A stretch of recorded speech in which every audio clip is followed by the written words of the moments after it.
วัสดีท่านผู้สูงทุกท่านวันนี้ข้าพเจ้าเยท่อปันอยู่ทุกอย่าเป็นยูทูบเบอร์ต้องลองมือนี้ข้าพเจ้าจะไปสอนเกี่ยวกับการที่เราจะไปดาวน์โหลดเสียงเอฟเฟกต์หรือเสียงตัดลดยี่แมนดาวน์โหลดยูสายและข้าพเจ้าจะพาไปดาวน์โหลดเสียงในพร้อมติดตามพร้อมแล้วให้ทุกท่านติดตามข้าพเจ้าเตะตุ้นจุดจบแล้วทุกท่านอาจจะหูเลขอีกอย่างหนึ่งข้าพเจ้าก็ขอโทษขออภัยนามจุไอหลายๆคนก็อาจจะหูแล้วเต้จะมีเพื่อนหรือน้องๆหลายคนอาจจะยังไม่ทันหูแล้วผู้ที่ยังไม่ทันหูแล้วติดตามชมคลิปวิดีโอนี้จบแล้วหวังว่าทุกท่านอาจจะดาวน์โหลดไปใช้ให้เกิดผลลัพธ์จริงเป็นตัวแม่การที่เราจะไป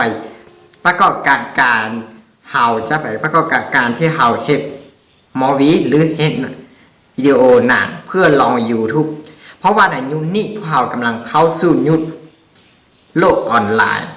เข้าระบบ YouTube ส่วนหลายแล้วทุกคนแล้วให้ทุกท่านติดตามข้าพเจ้าเต้นจนจบแล้วอาจจะเห็นได้เหมือนข้าพเจ้าเล่นไปไซต์ให้เกิดผลลัพธ์อย่างเป็นจริงเลยทุกท่านโอเคทุกท่านตอนเขาเพื่อทักษะของเขามาเป็นนี้แล้วข้าพเจ้าจะไปนำเสนอเอฟที่ข้าพเจ้าใช้นั้นเลยแล้วก็จะมี2เอฟนะเอฟตัวที่1จะเป็นSound Effect ตัวนี้ละก็เอฟตัวที่2จะเป็น ES5 Explorer ตัวนี้แล้วเอฟตัวที่1นี้เราสามารถไปดาวน์โหลดได้ที่ Play Store แต่อย่างเอฟตัวนึงนะแล้วเราจะบอกว่าเราจะไปดาวน์โหลดอยู่สายถ้าเราไปดาวน์โหลดที่ Play Store นั้นจะได้ตัวปอนตัวที่ใช้บ่ได้ประโยชน์หรือบ่ได้เกิดผลลัพธ์นะแล้วเราไปดาวน์โหลด S ตัวที่2นี้ES5 Explorer นี้อยู่ที่ติดตามข้าพเจ้าเลยนะอยู่ที่ Google Chrome ตัวนี้นะแล้วให้เขาเปิด Google ของเขามาแล้วให้เขาเขียนว่า ES นะมาจะเห็นไฟล์ดูทามอีกนี่เลยนะจะเห็นอินดูทันบินี่ถ้าว่าทุกท่านยังบ่ได้เขียนเพื่อ1เม่นจำบ่เห็นแจ้งถึงมันบินี่แล้วให้ทุกท่านเขียนให้หมดเลยนะแค่ให้หมดตามลิงก์ดูทันบินี่แล้วนะแล้วจึงเห็นออกมาแล้วให้เราติดเข้าไปเลยนะโอเคตอนมาได้มันไม่นี่นะตอนได้มันไม่นี่แล้วให้ทุกท่านเข้าไปลิงก์ดูที่2นี่เลยทุกคนดาวน์โหลด AES5 Explorer Free Android นะสำหรับ Android นะ Android Support โทรศัพท์Samsungหรือว่ารุ่นบ่แม่ iPhone ตัวนี้เป็นระบบ Android ทั้งหมดนะแล้วมันจะเห็น App ตัวนี้นะ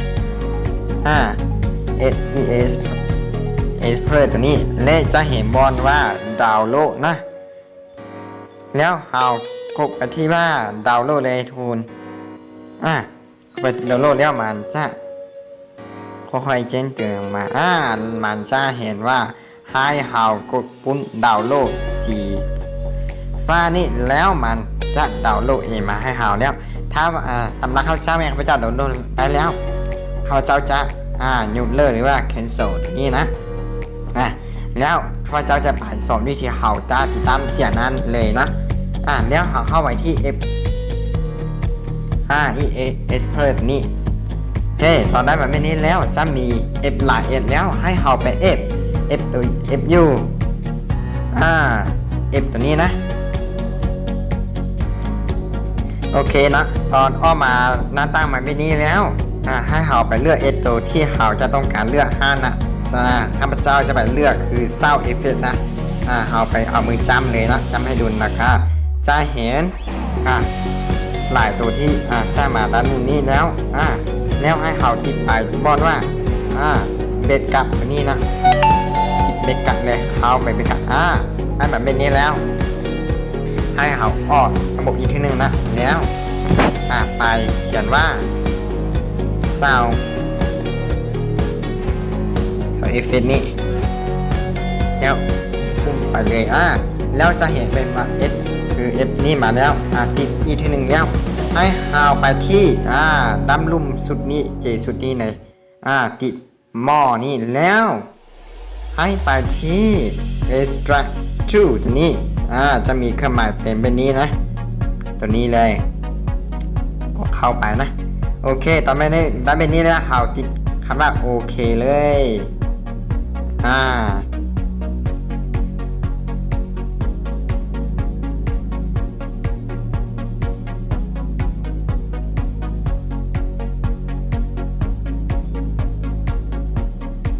โอเคตอนได้มาไม่นี้อินละให้เขาอ้อนี่อีทีนึงนะแล้วก็คืนเขียนว่าซาวนะซาวเอฟเฟกต์ใส่เอฟเฟกต์เข้าไปอีทีนึงนะโอเคนะตอนได้ไม่นี้นะเข้าไปที่ว่าซาวเอฟเฟกต์ตัวนี้เลยนะแล้วก็ไปที่ raise แล้วก็ให้ไปรุ่มสุดแล้วก็ไปที่ว่าบอนเขียนว่า R หรือ A N W ตัวนี้แล้วเข้าไปนะจะเห็นเสียงตัวนี้แล้วลองฟังไหมเบนนี้เลยทุกท่านมันจะได้แล้วโอเคมันได้แล้วถ้าว่าเขายังง่ายก็ให้เขาลองไปง่ายให้ดูที่โฟลเดอร์ให้เขาเข้าใจง่ายนิดนึงถ้ามาเขาหมดอย่างแล้วเอาตามที่มันได้เลยไม่นิ่มมันก็ได้นะแล้วการที่หาไปดาวน์โหลดเสียงแต่ลดหรือว่าเสียงเอฟเฟกต์ง่ายๆเพียงเท่านี้แล้วถ้าว่าทุกท่านผู้ใดเห็นว่าคลิปวิดีโอนี้มีผลค่ามีประโยชน์ต่อผู้เกี่ยวเห็นให้ช่วยกดไลค์กดแชร์แล้วก็กดติดตามในช่องของพระเจ้าด้วยเองนะแล้วท่านนี้ครับพระเจ้าขอเข้าใจให้ทุกท่านที่